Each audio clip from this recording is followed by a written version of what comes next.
I would find myself in some kind of bus or other with many peoples. Seems people were not the only thing on the bus. It was full of snakes too. There were masses of them, and they squirmed and snaked around, as snakes have an inclination to do. So almost like the sequel to Snakes on a Plane, except on a bus. Perhaps a budget sequel. All the people were very terrified of the snakes they seemed to be sharing their bus with. But there seemed some plan in operation that would deal with the serpentine menace.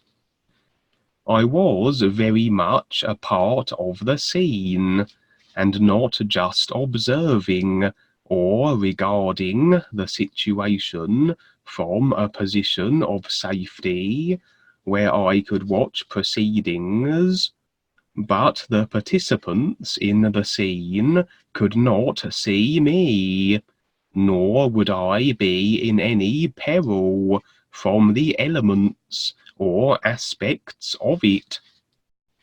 I've had real side dreams where I can be amidst natural disasters and mighty battles, but seem to be viewing from a position, maybe a vibrationary life level or dimension, where I am in no danger, and thus don't have to run from erupting volcanoes, or have laser fights with people, or have to deal with the funny creatures. In a way, this can be less of an adventure, as it's more like watching TV, although a fully immersive version, like a virtual reality. Evidently, the more aware an individual becomes, the more they can operate in multiple life levels and positions at once, and view all this simultaneously. And when one becomes fully aware and supersedes creation, they can be everywhere at once. They is, and so by this token of isness, they are everywhere and everything with their real awareness. Being in creation would limit this to an extent, even with awareness, as you would now have to deal with a personal vehicle that is restricted by cause and effect, and so experiences come in a sequence of, to the personal self, individual blocks or scenes of the ever unfolding and decided upon experience. Although with awareness, the real side will begin to present situations where you are seemingly operating in multiple positions, viewpoints at once, watching an event from a different life level or position of awareness. The reptilians do this very effectively with the physical from the astral, as they can move their awareness between these two life levels at will, and operate unseen from an astral level that most can't perceive from the physical, and in their daily passing dream physical lives. Anyway, so these snakes that were on the bus were not of the harmless variety either. They were venomous, but not highly so. They were like vipers, with their diamond patterns on their bodies. A bite would not be favourable, and make you most unwell, but not life-threateningly so. Yet still, these snakes were instilling plenty of fear amongst the bus dwellers. There was one individual who seemed to be the leader of the bus people, and she was dictating a scheme that would deal with the pesky snakes. I wasn't a part of these peoples, but I did voice my concern as to the suggestions made, pointing out how the serpents may well leave people alone if left to their own devices. My real awareness was operating here, my personal self not knowing what was going on, but it would just have to sit back with its confusion and let things unfold. The personal self always along for the ride on the real side, and always in a bewildered state as a rule. The plan was executed according to this woman's scheme. The bus turned over on its side, spilling peoples and snakes out into the open area beyond. It was a sort of countryside scene beyond the bus, as I had predicted and attempted to warn the leader woman about. This had the snakes rather upset, and they were biting and attacking people far more than they would have with the method I had suggested, whatever that had been. But it was a method that would have been more mutually agreeable for snakes and peoples alike. I tried to get the people to be calm, to not thrash about in alarm, make the kinds of sudden and frantic, panic-stricken actions that would incite the snakes to strike. But they were all so very fearful. This was an impossibility to get across, so most were getting bitten. But finally, all the snakes and humans were out in the open, the snakes slithering around, the humans still in abject terror and nursing bite wounds. Part of this scheme would result in the deaths of the snakes, and again, this is why I was displeased with it. I was adamant there was an alternative, where snakes and humans would be safe. But with any leaders, they tend to be more listened to if everybody is in fear, and the snakes were now dying. The exact nature of the snake deaths, the nature of the plan that made it so, the details were not easy to determine, to bring through to the personal self for later reflection, but my real self knew, and it made perfect sense at the time when I was connected with my real awareness. I wasn't very amused by this outcome, and so I would depart from the scene, wandering off through the countryside, wandering quite a way, it would seem. I came to a curious portal, a glimmering vortex, a little out of place, it would seem, and stepped through it.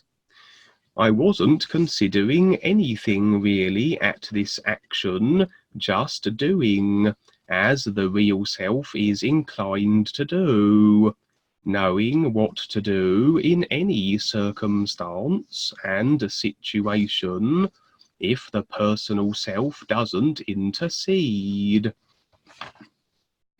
I found myself in a room now, in a house or other, and on the other side of the portal was a television on this side. I would turn around and examine it. Then I would see an individual on the television, as though in a movie one might watch on the TV. He was on the other side, in the open country area, with the shimmering opening, and able to see and speak with me, as I could him from my TV side. Seemed then it was a portal of a kind, open on the side he was on, but closed, and looking like a standard TV set on my end. This individual, I would impression, was a guide.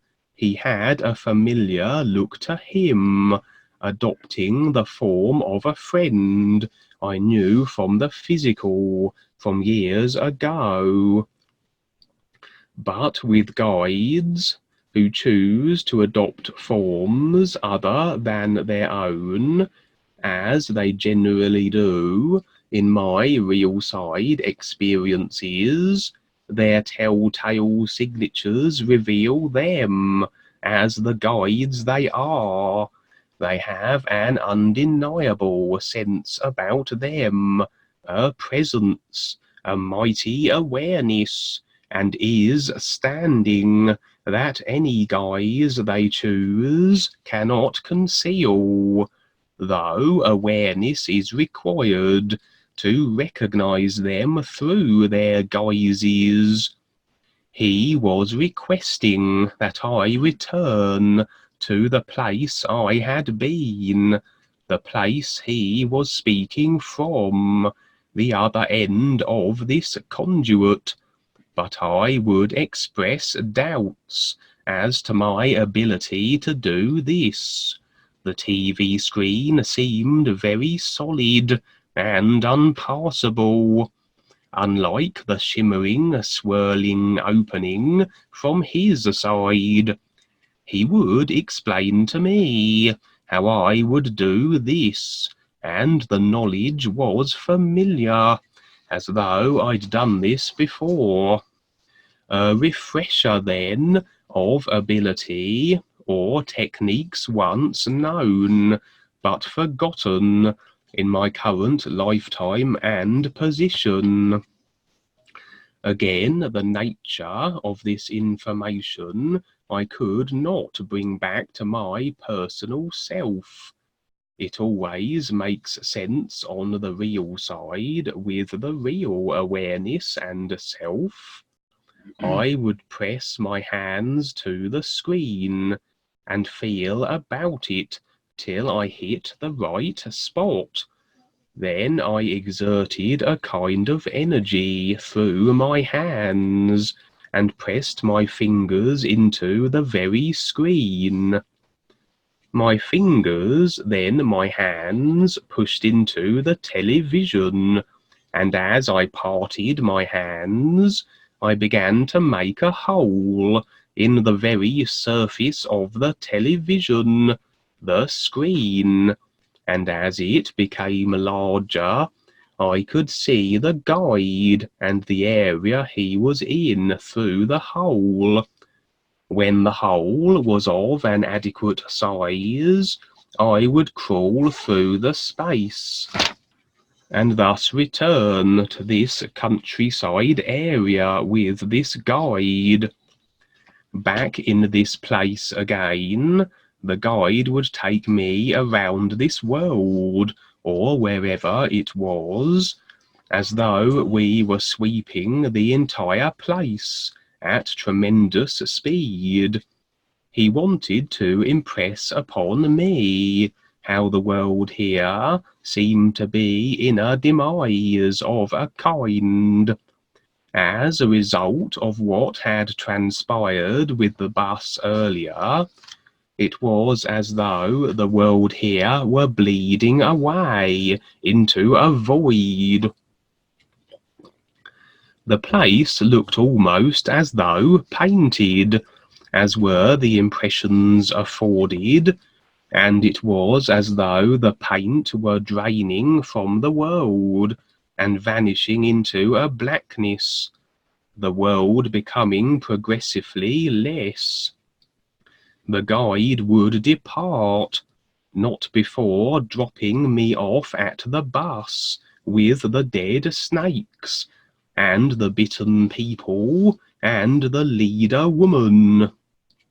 I would attempt to explain this occurrence. How she and her peoples were now in danger.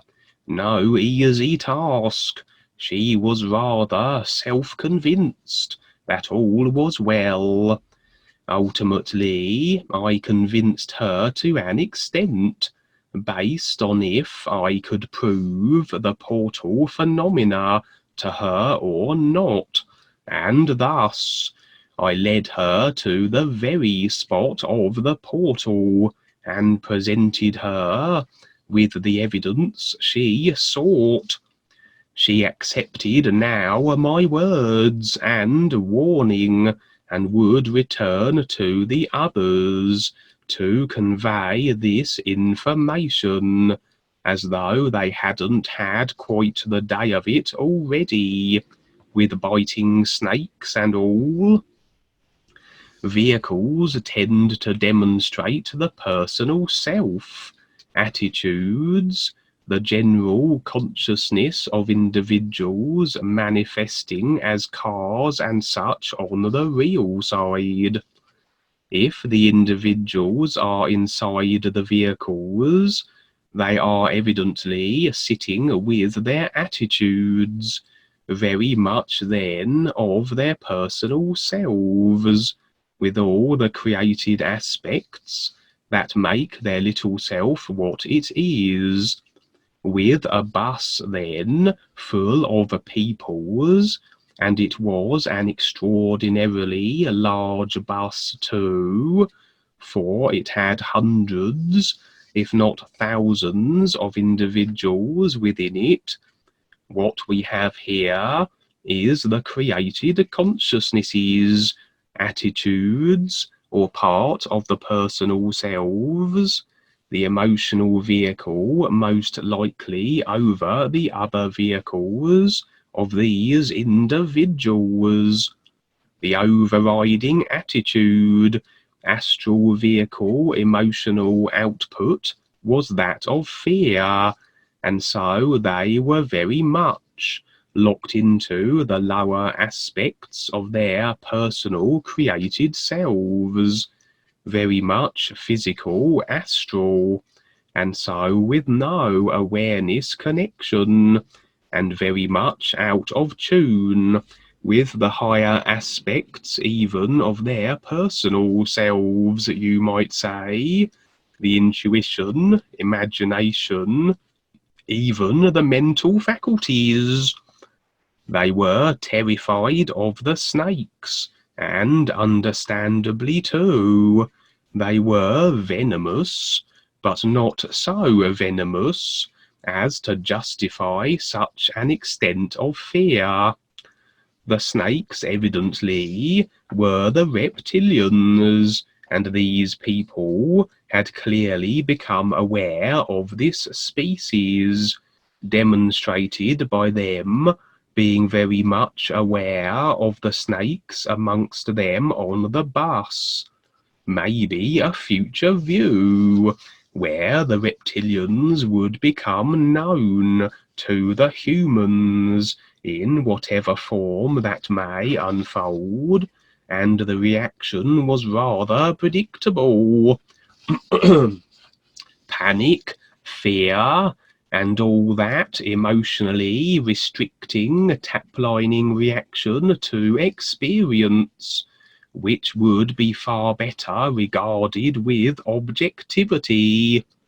I would suggest then the humans at this point had had quite the wake-up, now aware far more of the reptilians and alien influences on their planet, but in a state of panic resultingly, as panic was the personal self-reaction, and with evidently little real awareness connection, peoples react according to whatever way they have set up their personal created selves. Someone here establishing themselves as the leader, hatching a scheme to deal with the snakes, the reptilians, and of course, it seemed to be along the lines of conflict, of fighting them, battling with them, kill or be killed mentalities. It would seem then the frightened masses would agree with this, and fearful as they were, would declare war on the reptilians. They would turn the bus on its side, evidently not its usual position, suggesting that such a mass reptilian-orientated experience for the humans was turning their personal self, or parts of it, the emotional self in particular, upside down, with fear of a kind never before experienced. Knowledge of an alien species would be enough to turn anyone's world upside down if they hadn't considered anything of the kind. And so they battle the reptilians in whatever way they do, and naturally the reptilians fight back. The snakes were biting, and I had tried to convey to them this wasn't the best way to go about this, that the knowledge of the presence of the reptilians serves as a wake-up, yes, but now the trick is to not get personal, self-engaged emotionally with the experience. Perhaps I was suggesting the alternative, that of connecting with the real awareness, and thus being able to deal with this reptilian revelation more objectively. For any fight or battle we become involved with will drag us into the cause and effect of creation, everything in creation representing a created idea, including fights, battles, and wars between species. Those that engage are agreeing with the idea the battle represents, and so will be sucked down into the effect, and regardless of the position assumed, be it the side of good or evil, the dualistic nature of cause and effect creation indiscriminately ensures you will be the effect of what you decide, what you agree with. And alas, then, despite what I probably did suggest along these lines, the humans proceeded to fight with the reptilians and embroil themselves in cause and effect creational consequences. In this situation, the humans were very much bitten. but did seem to deal with and kill the reptilians, regardless of the outcome. They were locked into a karma of their choosing. Maybe they may have listened to sense, but for this leader, who certainly was fanning the flames of their fear, and was instrumental in ensuring that the people would battle the reptilians in this manner. So I suggest that when and if the reptilian presence becomes known, there may even be an arranged war, a negotiated battle. Like all wars on this planet, it may even be staged to seem as though the humans are battling the reptilian aliens. Maybe the humans do deal a significant blow and secure a victory here or there. Maybe the governments unveil technologies to match the reptilians, or maybe the whole show will be just that, theatre for the masses. For the world is run and controlled by reptilians. So if such a supposed battle occurred, it would be one arm of the reptilians against the other. Perhaps a greater degree of Orwellian control can be exacted in response and necessity to the reptilians' presence, and thus more readily accepted, more agreed to by the humans. A kind of Project Blue Beam or Green Beam.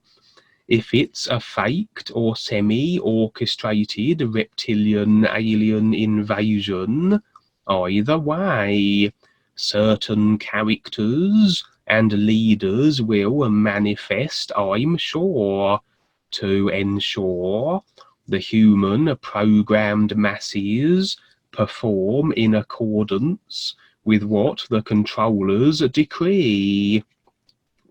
For at the higher levels of control and into the higher life levels, and especially with the Callum god, he and his highly ranked and more knowledgeable minions will know that to keep their slaves, to keep their support structure, to keep their positions maintained through agreement, those agreeing to their systems of control must stay in the simulated matrix at all costs.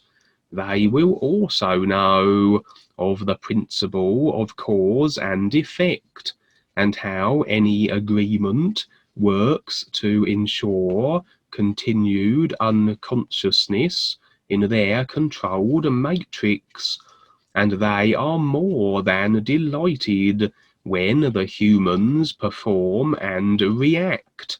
Hence why the endless supply of happenings that keep people engaged, keep them emotionally reacting, keep them agreeing, keep them in creation. So perhaps a reptilian revelation is inevitable, even orchestrated by the very reptilians, but the controllers never let a good opportunity go to waste, or certainly won't miss the chance to jump on an opportunity or a situation out of their hands. So may as well get the masses to battle the reptilians, even if it is just theatre. It is as good a means as any to keep them in creation for future unconscious slavery positions. And in this experience, where the guide showed me how the world was bleeding away, how the colour was draining from the world into a void. Well, this is the culmination again of all the agreed upon ideas of demise, restriction, constriction. It is the experience that reflects the overall lack of awareness, and in this case, the reptilian battle that could have been a wake-up, could have sparked the humans into awareness instead of personal self-reaction. They could have taken a new step beyond that which they have always considered. Their bus had been turned over. They'd stepped beyond it, beyond that which they had known. For in the experience, the snakes were venomous, but not life-threateningly so. The reptilians represent a restriction and hazard in regards to being creationally mired, but with awareness not so much. And with the connection to real awareness, one can supersede creation, all its ideas, and the reptilians, and the ideas they represent. They will still be there and doing what they do, but with awareness we can better handle ourselves and extricate ourselves from agreement to them and all they create. They are not as venomous as they might like us to believe, in other words. Although it seemed I failed to get the message across initially and became perhaps a little despondent, the guide would encourage me to try harder, showing me the consequences of the world in its demise as a result of the agreements to its destruction. And thus I would return to the bus and the peoples and the leader. Seems I was able to get my point across finally to this woman, and so even if leader types are instrumental in fanning emotional reaction to the reptilians, even they are capable of seeing sense. They have a real self too, and if reached, maybe they will have a change of heart if we are persistent. Many leader types and reptilians, after the longest time of suppression and control, are coming around, are paying attention and singing the New You song. And if not, as everyone has free will to decide, if people choose to become embroiled in another battle, they will be the effects of this idea they are agreeing with, and this agreement will be layered upon all the other agreements they are locked into, and add further to the overall effect, the overall demise of the world and creation itself, as exemplified by the world draining away into a void. Terrific as usual, Kevin. Yes, you've explained all of creation. Once again, thank you.